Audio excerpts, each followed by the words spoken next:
Welcome to public TV news bulletin. ముందుగా headlines. నూతన గ్రామ పంచాయతీల నిర్మాణానికి నిధులు మంజూరు చేయాలంటూ బోయినపల్లి మండల సిపిఎం పార్టీ డిమాండ్.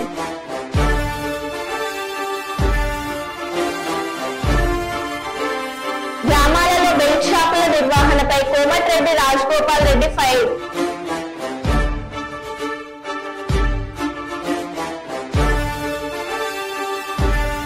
బస్సుల కోసం విద్యార్థుల ధర్నా.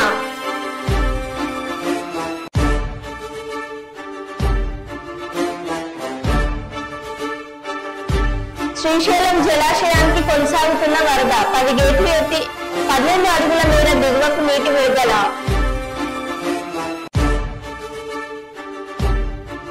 హన్మకొండలోని ప్రైవేట్ హాస్పిటల్లో డ్రగ్స్ దందా.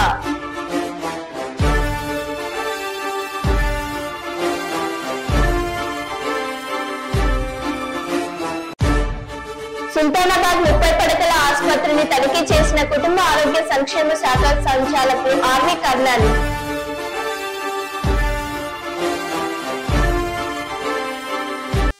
ఇక వివరాల్లోకి వెళ్తే, మెదక్ హవేలీ గన్పూర్ మండలం బూరుగుపల్లి గ్రామానికి బస్సులు రాకపోవడంతో సరైన సమయానికి పాఠశాలలకు వెళ్లడం లేదని విద్యార్థులు రోడ్డెక్కారు. తాము చదువుకోవడానికి వెంటనే బస్ సౌకర్యం కల్పించాలని విద్యార్థులు కోరారు.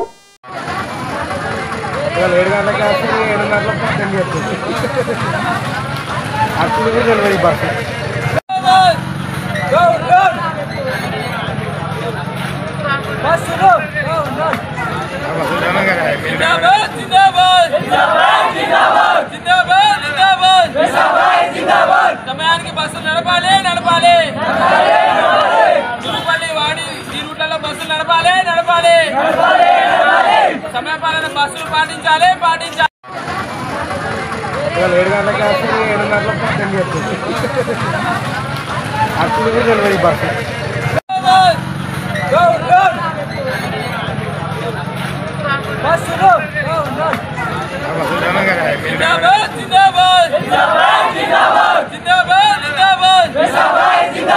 సమయానికి బస్సులు నడపాలి నడపాలి తిరుపల్లి వాడి ఈ రూట్లలో బస్సులు నడపాలి నడపాలి సమయపాలన బస్సులు పాటించాలి పాటించాలి. హైంద్రీనివా కాల్వకు ఆదివారం రాత్రి వెల్దుర్తి మండలం మల్లపల్లి దగ్గర గండి పడడంతో పాటు 3 మండలాలకు సంబంధించిన దాదాపు 250 ఎకరాల భూమి కోతకు గురై భారీ నష్టం జరిగిందని సిపిఎం జిల్లా కార్యదర్శి గౌస్ దేశాయి, జిల్లా కార్యదర్శి వర్గ సభ్యులు రాధాకృష్ణ, రామకృష్ణ, జిల్లా కమిటీ సభ్యులు గురుశేఖర్, నగేష్ గౌడ్ డిమాండ్ చేశారు. సిపిఎం పార్టీ ప్రతినిధి బృందం గండిపడిన హెచ్ఎన్ఎస్ కాల్వను, కోతకు గురైన పంట పొలాలను పరిశీలించారు. ఈ సందర్భంగా వారు మాట్లాడుతూ గండిపడిన ప్రాంతంలో 3 మండలాలకు సంబంధించిన రైతులు ఉన్నారని వారు తెలిపారు. ఆదివారం రాత్రి గండిపడితే మంగళవారం వరకు అధికారులు మేల్కోకపోవడం బాధ్యతారహితమని వారు విమర్శించారు. మునుగోడు నియోజకవర్గం నాంపల్లి మండలం ముష్టిపల్లి గ్రామంలో బెల్ట్ షాపుల నిర్వహణపై సీరియస్ అయిన గౌరవ మునుగోడు శాసనసభ్యులు శ్రీ కోమటిరెడ్డి రాజగోపాల్ రెడ్డి సబ్స్టేషన్ ప్రారంభోత్సవానికి వచ్చిన గౌరవ శాసనసభ్యులు బెల్ట్ షాపుల నిర్వహణపై ఆరా తీశారు. బెల్ట్ షాపులు మూసివేయాలని మహిళలు చెప్పడంతో స్థానిక నాయకులు పోలీసులపై సీరియస్ అయినారు. గ్రామాల్లో బెల్ట్ షాపులు మూసివేస్తేనే అభివృద్ధి చెందుతుందన్నారు. బెల్ట్ షాపులు మూసివేయకుండా ఏవొక నాయకులు నాకు ఫోన్ చేయొద్దు, నా దగ్గరికి రావద్దని అన్నారు. అందరికి పండగ లాంటి ప్రోగ్రామ్ సబ్స్టేషన్ ఇక్కడికి కూడా తాగి రావాల్సిన అవసరం ఏంది? చాలా మంది తాగి వచ్చి మాట్లాడుతున్నారు. నాతో ఒక మర్యాద పద్ధతి గౌరవం ఏమైనా ఉందా? సిగ్గుతో తాగించుకోవాలి. పొద్దునాక తాగడానికి బుద్ధి ఉండాలి. భార్య పిల్లలు సోయి ఉండాలి. ఉదయం లేచి తాగడానికి. ఇన్ని బెల్ట్ షాపులు బంద్ చేయమని చెప్పినా ఎవరు బంద్ చేయాలి? మీ ఊరోళ్ళందరూ బంద్ చేయాలి. అట్లా కాదు, మీ గ్రామస్తులు కమిటీ వేయలే. శ్రీనివాసరెడ్డి మన రవీంద్ర రెడ్డి రేపు ఉదయం వచ్చి ముష్టిపల్లిలో ఎన్ని బూతులున్నాయి? 5 మహిళలు, 5 ఇంపార్టెంట్ పర్సన్స్ తోటి 2 కమిటీలు. అంటే ఒక బూత్ లో 5 పురుషులు, 5 లేడీస్. రెండో బూత్ లో 5 పురుషులు, 20 మంది తోటి కమిటీ వేయాలి. ఒక్క బెల్ట్ షాప్ ఉండొద్దు. మళ్ళా మీకు డెవలప్మెంట్ కావాలని నా దగ్గరికి ఎవరైనా రావాల్సిన వాళ్ళు ఎవరన్నా మీ ఊరు నుంచి నాతో మాట్లాడాలంటే ఫస్ట్ మీ ఊర్లో బెల్ట్ షాప్ బంద్ చేయాలి. మీరు తాగి నాతో మాట్లాడుతుంటే నేను బెల్ట్ షాప్ మీకు డెవలప్మెంట్ చేయాలనా? ఈ పద్ధతేనా? మర్యాదనేనా? అపోజిట్ అట్లే మాట్లాడినా ఉదయం 5 గంటలకు 6 గంటలకు ఉదయం 5 సార్ నువ్వు అపోజిట్ అట్లే మాట్లాడు అధికారంగా అట్లే మాట్లాడు ఏది లేదు సార్ అవుతారు అర్థమైతలేదు చెప్తే నేను 8 నెలల నుంచి చెప్తున్నా మీ అందరికి కూడా ప్రతి ఒక్కరు చెప్తున్నా 8 నెలల నుంచి ఎన్నో రోజుల నుంచి చెప్తున్నా ఉదయం చేసి సీఏ గారు మీరు పొద్దున క్యాంప్ వేయండి మళ్ళీ కొన్ని షాపులు అయితే అంజే మళ్ళీ సార్ నువ్వు నాకు ఫోన్ చేస్తే నీ ఫోన్ ఎత్తా శ్రీశైలంలోని కొబ్బరి చిప్పలు భద్రపరచు గదిలో భారీ అగ్ని ప్రమాదం భారీగా ఎగిసిపడుతున్న మంటలు ప్రమాదం విషయం తెలుసుకున్న ఈవో పెద్దిరాజ్ సిబ్బందితో హుటాహుటిన ఘటనా స్థలానికి చేరుకున్నారు. దేవస్థానం సిబ్బంది అగ్నిమాపక సిబ్బందికి ట్యాంకర్లతో మంటలను అదుపు చేశారు. మంటలను చూసిన చుట్టుపక్కల వాళ్ళు భయాందోళనకు గురయ్యారు. ఘటనా స్థలానికి చేరుకున్న ఈవో పెద్దిరాజ్ మంటలను అదుపు చేయించారు.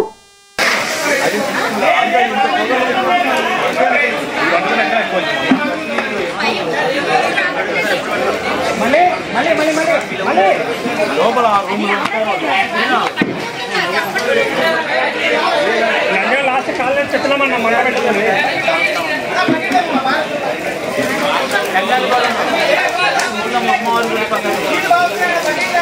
కొబ్బరి చెప్పండి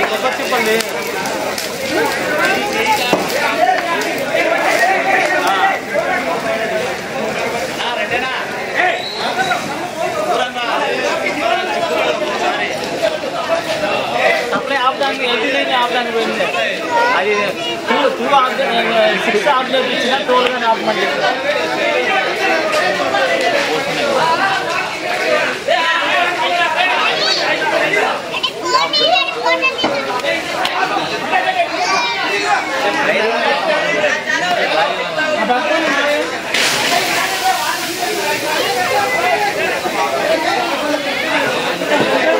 నీళ్ళ పైప్ ఉందా?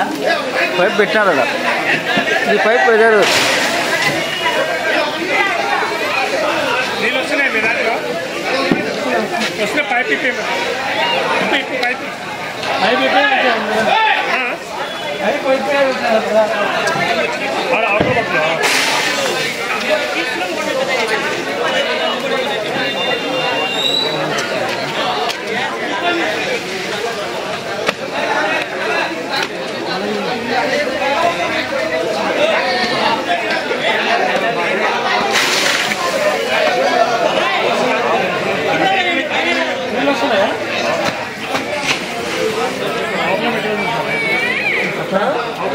సామాన్ వెళ్ళిండా సార్ దాని చుట్టూ కదా అది పోయినాడు కదా. కుటుంబ ఆరోగ్య సంక్షేమ శాఖ సంచాలకులు ఆర్వి కర్ణన్ పెద్దపల్లిలోని మాతా శిశు సంరక్షణ ఆరోగ్య కేంద్రాన్ని సుల్తానాబాద్ లోని 30 పడకల ఆసుపత్రిని జిల్లా కలెక్టర్ కోయ శ్రీహర్షతో కలిసి ఆకస్మికంగా తనిఖీ చేశారు. పెద్దపల్లిలోని డయాగ్నోస్టిక్ హబ్ ద్వారా రోగులకు నిర్వహిస్తున్న వివిధ రకాల వైద్య పరీక్షల అంశాన్ని ఆరా తీశారు. ఈ సందర్భంగా కుటుంబ ఆరోగ్య సంక్షేమ శాఖ సంచాలకులు ఆర్వి కర్ణన్ మాట్లాడుతూ ప్రభుత్వ ఆసుపత్రుల్లో ప్రసవాల సంఖ్య తగ్గుతున్నాయని వీటిపై వైద్య అధికారులు దృష్టి సారించాలని అన్నారు.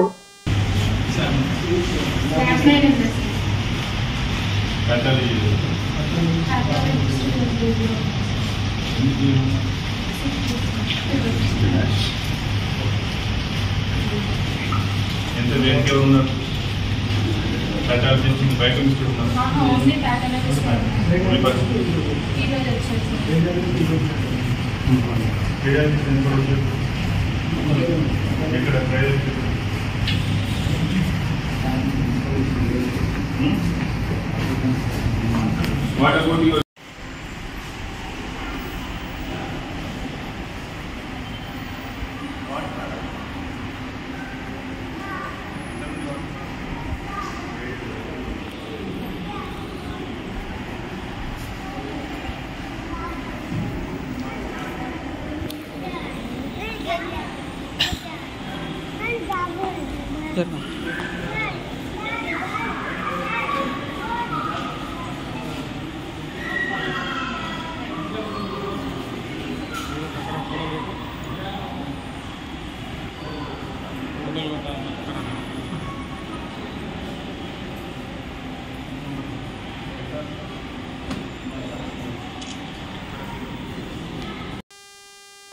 ఎంపీడీఓ కార్యాలయంలోని సమావేశ మందిరంలో నిర్వహించిన ప్రజా ఫిర్యాదుల పరిష్కార వేదిక కార్యక్రమం నిర్వహించారు.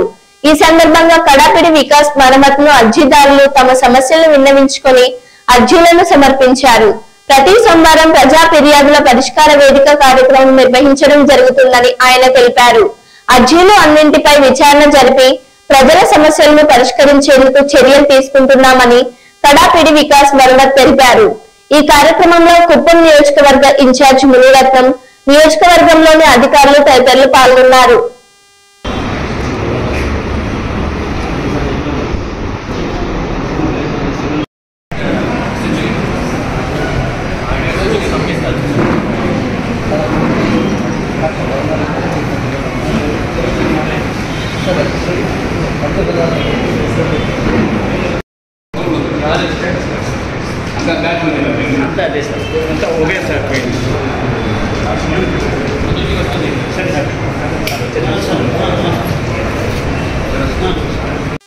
హన్మకొండలోని రోహిణి హాస్పిటల్ మెడికల్ షాప్ లో ఎక్స్పైర్డ్ మెడిసిన్ ను విక్రయిస్తుండటంతో రెడ్ హ్యాండెడ్ గా పట్టుకున్న డ్రగ్ కంట్రోల్ బోర్డు అథారిటీ సభ్యులు మరియు వనరులు కన్స్యూమర్ యాక్ట్ ప్రతినిధులు. అమాయక ప్రజల ప్రాణాలతో చెలగాటమాడుతున్న హాస్పిటల్ యాజమాన్యం చిన్న పిల్లలకు, రోగులకు కాలం చెల్లిన మెడిసిన్స్ అమ్ముతున్నారు. కాలం చెల్లిన మెడిసిన్స్ ను అమ్మి సొమ్ము చేసుకుంటున్న హాస్పిటల్ యాజమాన్యం పేద మధ్య తరగతి రోగులను టార్గెట్ చేస్తూ అమ్ముతున్నట్లు కంప్లైంట్ రావడంతో ఆకస్మికంగా తనిఖీ చేసిన drug control board authority consumer act ప్రతినిధులు కాలం చెల్లిన మందులు అమ్మినట్లు నిర్ధారణ కావడంతో డిస్ట్రిక్ట్ డ్రగ్ కంట్రోలర్ కు ఫిర్యాదు చేశారు. హాస్పిటల్ పైన కఠిన చర్యలు తీసుకోవాలని డిమాండ్ చేశారు.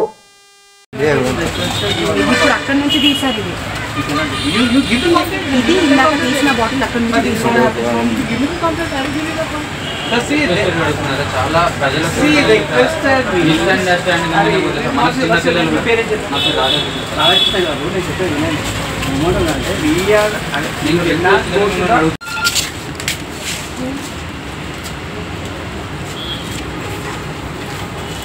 లైసెన్స్ సంపత్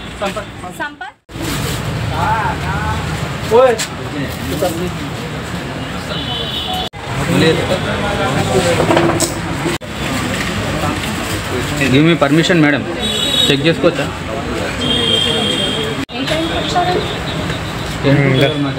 ఇవ్వాలి ఖచ్చితంగా టైం అని చెప్పాలి, చెప్తాను. ఫుల్ సీన్ కంప్లీట్ అయిపోయినా.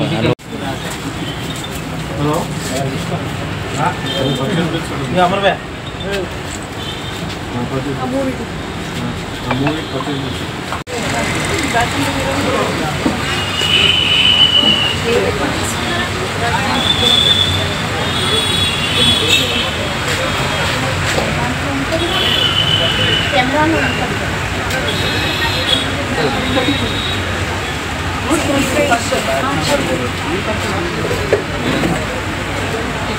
చూడకుండా మిస్ మ్యాచ్ చేయొచ్చు. అన్ని మీరు బ్యాచ్ చెక్ చేస్తారంటే అపోహ, తక్కువ మాత్రమే ఎక్కువ జరగదు.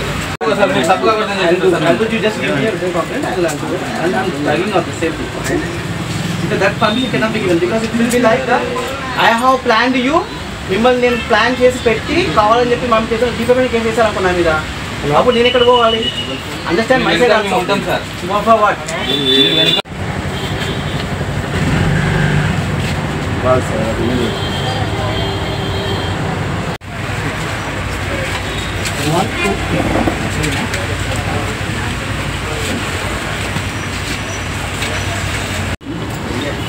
ఫోటో పెట్టండి.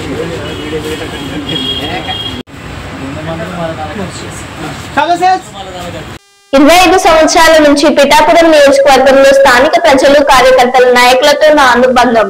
ప్రతి ఒక్కరికి పేరు పేరున కృతజ్ఞతలు. పిఠాపురం నియోజకవర్గంలో ఎంతో అభివృద్ధి చేయడం నా వంతు కృషి చేశాను. పార్టీ కోసం కృషి చేయడం తప్ప వెన్నుపోటు రాజకీయం నాకు తెలియదు.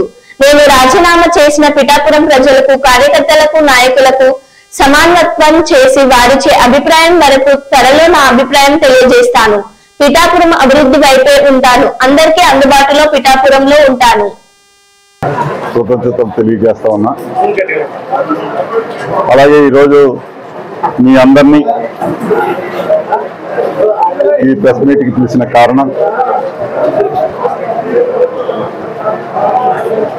ఓ 25 సంవత్సరాలుగా ఈ పిఠాపురం నియోజకవర్గ ప్రజానీకంతో మమేకమయ్యి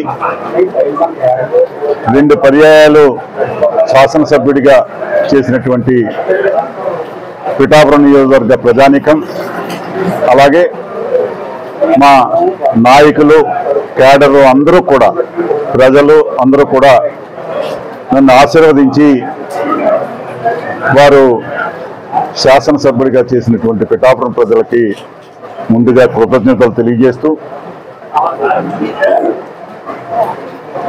నేను రాజకీయాల్లో ఈ 25 సంవత్సరాల్లో ఈ పిఠాపురం ప్రజలకి నా శక్తి వంచన లేకుండా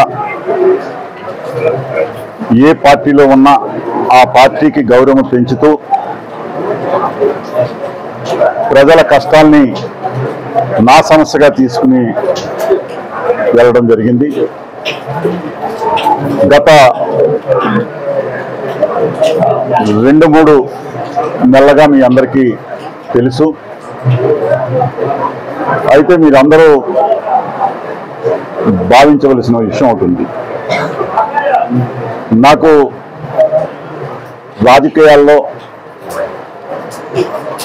పనిచేసే తత్వమే తప్పించి ఏ పార్టీలోకి ఉంటే ఆ పార్టీకి గౌరవం పెంచే విధంగా, ఆ పార్టీని పెంచే విధంగా నాకు పనిచేయడమే తెలిసి తప్పించి వెన్నుపోటు రాజకీయాలు కానీ ఇటువంటి నాకు తెలవదు. గత 4 నెలలుగా జరిగినటువంటి పరిస్థితుల్లో మీ అందరికీ తెలుసు. దాంట్లో భాగంగా ఈ రోజున నేను వైఎస్ఆర్ కాంగ్రెస్ పార్టీకి రాజీనామా చేస్తున్నాను. అలాగే పిఠాపురం ప్రజలకి ఎల్లప్పుడూ కూడా నేను రాజీనామా చేసిన మరి ఏ రకంగా పార్టీ నాయకులు, మా కేడరు, సర్పంచులు, ఎంపీటీసీలు, కౌన్సిలర్లు అందరూ కూడా సమాలోచన చేసి వారందరి అభీష్టం మేరకు త్వరలో ప్రణాళిక మీ అందరికీ కూడా మీ అందరి సమక్షంలోనే నేను చేస్తాను. ఏదైనా రాజకీయ ఆశతోటి కానీ ఇంకో రకంగా కానీ నేను ముందుకెళ్తాం లేదు. ఈ నియోజకవర్గ అభివృద్ధి, పిఠాపురం ప్రజల యొక్క భవిష్యత్తు ప్రతి ఒక్కరికి కూడా అండగా ఉంటాను. ఈ పిఠాపురంలోనే ఉంటాను. ఈ పిఠాపురంలో మా క్యాడర్కి కానీ, సర్పంచులకు కానీ, ఎంపీటీసీలకు కానీ, కౌన్సిలర్లకు కానీ అందరికీ కూడా నేను అండగా ఉంటాను. త్వరలో వాళ్ళందరితోటే నిర్ణయం తీసుకుని ముందుకెళ్తానని చెప్పి మీ అందరికీ కూడా సవినయంగా నమస్కారం చేస్తూ సెలవు తీసుకున్నాను. ఈరోజు నేను ఒక్కనే రాజీనామా చేస్తున్నాను. త్వరలో వారందరూ అభీష్టం మేరకు ప్రణాళిక సిద్ధం చేసి వారి అభీష్టం మేరకే నిర్ణయం తీసుకుని అందరూ కలిసి సమిష్టిగా మేము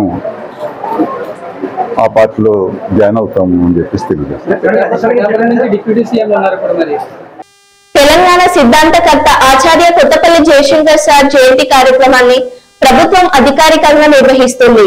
మంగళవారం హన్మకొండ బాలసముద్రంలోని ప్రొఫెసర్ జయశంకర్ ఏకాశీల పార్కులోని జయశంకర్ సార్ విగ్రహానికి తెలంగాణ రాష్ట్ర శాసన మండలి డిప్యూటీ చైర్మన్ బండ ప్రకాష్, హన్మకొండ జిల్లా collector Praveenya, GWMC commissioner Ashwini Tanaji Wakade విగ్రహానికి పూలమాలలు వేసి నివాళులర్పించారు. అనంతరం శాసన మండలి డిప్యూటీ చైర్మన్ బండ ప్రకాష్ మాట్లాడుతూ తెలంగాణ గురించి అనేక నివేదికలు వెలువడించిన వ్యక్తి అని, తెలంగాణలో జరిగిన ఆకలి చావులు, రైతుల ఆత్మహత్యల మీద, తెలంగాణ వెనుకబాటుతనం, తెలంగాణ నీటి వనరులపై, నియామకాల మీద, నిధుల మీద విస్తృతంగా పరిశోధనలు చేసి తెలంగాణ సమాజాన్ని చైతన్యవంతం చేసిన వ్యక్తి జయశంకర్ సార్ అని అన్నారు. వారు వరంగల్లో రిజిస్టర్ గా పనిచేసిన వైస్ ఛాన్సలర్ గా పనిచేసి రిటైర్ అయిన తర్వాత పూర్తి స్థాయి ఉద్యమంలోకి అంకితమైన వ్యక్తి అని అన్నారు.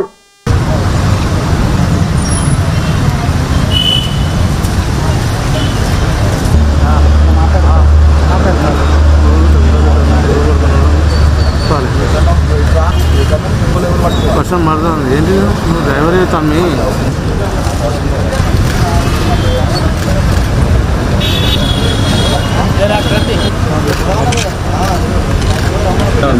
ప్రభుత్వం తరఫున మనం నిర్వహించుకుంటున్నాం.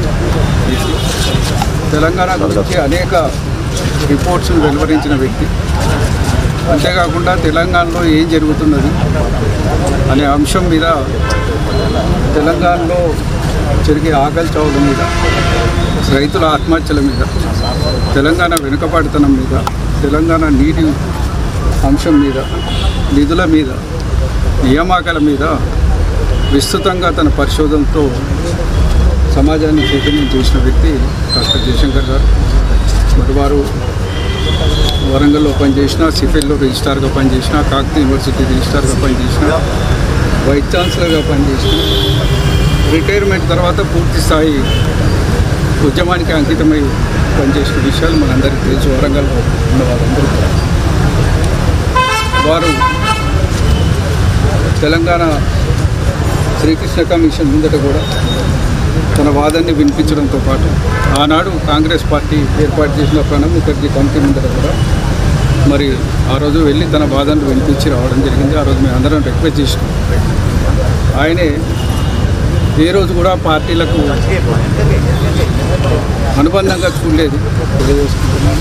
ఇవాళ మా శాసనసభ ప్రాంగణంలో కూడా జయశంకర్ గారి జయంతి ఉత్సవాలు కూడా జరుపుకున్న నేపథ్యం మరి రాష్ట్ర వ్యాప్తంగా ఆయన ఆలోచనలు కింది స్థాయి దాకా తీసుకువెళ్ళి తెలంగాణ సమాజాన్ని జాగృతం చేయడమే వారికి అర్పించే నిజమైన నివాళని ఈ సందర్భంగా జయశంకర్ గారి 90th జయంతి సందర్భంగా మనము ఇక్కడ అధికారికంగా జయశంకర్కి మెమరీలో క్రియేట్ చేసుకున్న పార్క్ ఈ స్టాచ్యూకి మనం గార్లెండింగ్ చేసుకోవడం జరిగింది. అండ్ ఈసారి మనము అధికారికంగా ఈ ప్రోగ్రామ్ చేసుకుంటున్నాము. అలానే కలెక్టరేట్ కూడా మనం ఫోటో గార్లెండింగ్ అండ్ చిన్న ప్రోగ్రామ్ అనేది ఏర్పాటు చేసుకోవడం జరిగింది. ఈ ప్రోగ్రామ్కి చేసిన ప్రతి ఒక్కరికి ధన్యవాదాలు.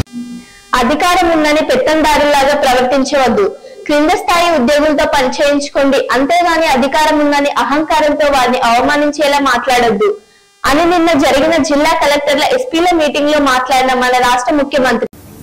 పెట్టుకునే టైం మనం పెట్టుకుందాం, ఎట్లా చేయాలనో నిర్దేశిద్దాం. కానీ రూల్ బౌండెడ్ కాకుండా హ్యూమన్ యాంగిల్లో మీరు ఆలోచించండి. ప్రతి ఒక్క సమయాన్ని, ప్రతి ఒక్క ఇష్యూని రూల్ బౌండెడ్గా మీరు ఆలోచించేంత వరకు సమస్య పరిష్కారం కాదు. కానీ హ్యూమన్ యాంగిల్లో ఆలోచించినప్పుడు అదే రూల్ కింద ఆ సమస్యను పరిష్కారం చేసే పరిస్థితి మీకు వస్తుంది. అలాంటి ఆలోచనకు శ్రీకారం చుట్టాలి. మీ సబార్డినేట్స్ని కూడా ఎక్కడ కానీ మీరు చెప్తున్నా, మన ప్రవర్తనలో ఒక పాజిటివ్ ప్రవర్తన ఉండాలి. ప్లింతీ లాంగ్వేజ్ వాడడం, లేకుంటే మనకు అధికారం ఉందని ఒక పెత్తందారి వ్యవస్థ మరిగా బిహేవ్ చేయడం, అలాంటి ఎక్కడా లేకుండా ప్రతి ఒక్కరు గుర్తుపెట్టుకోవాల్సింది.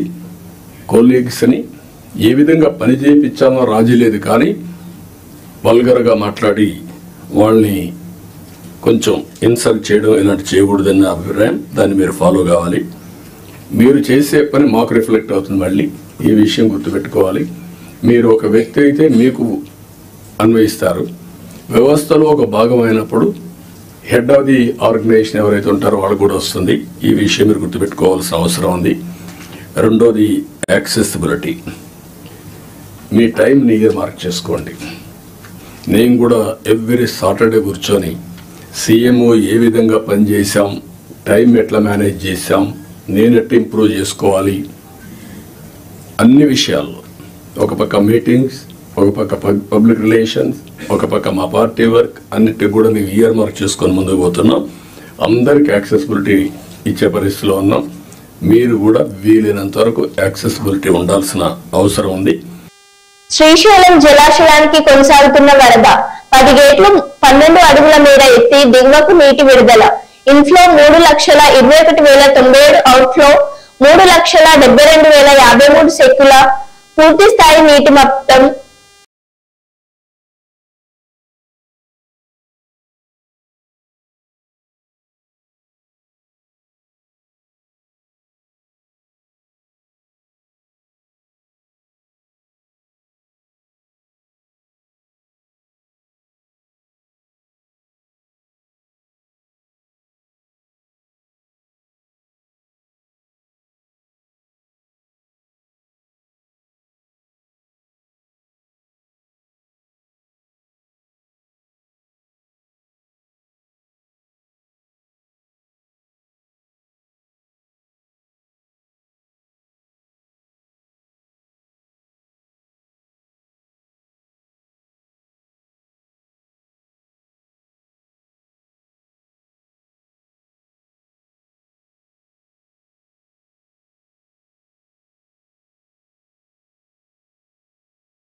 మరో బులెటిన్ లో మళ్ళీ కలుద్దాం. Stay tune.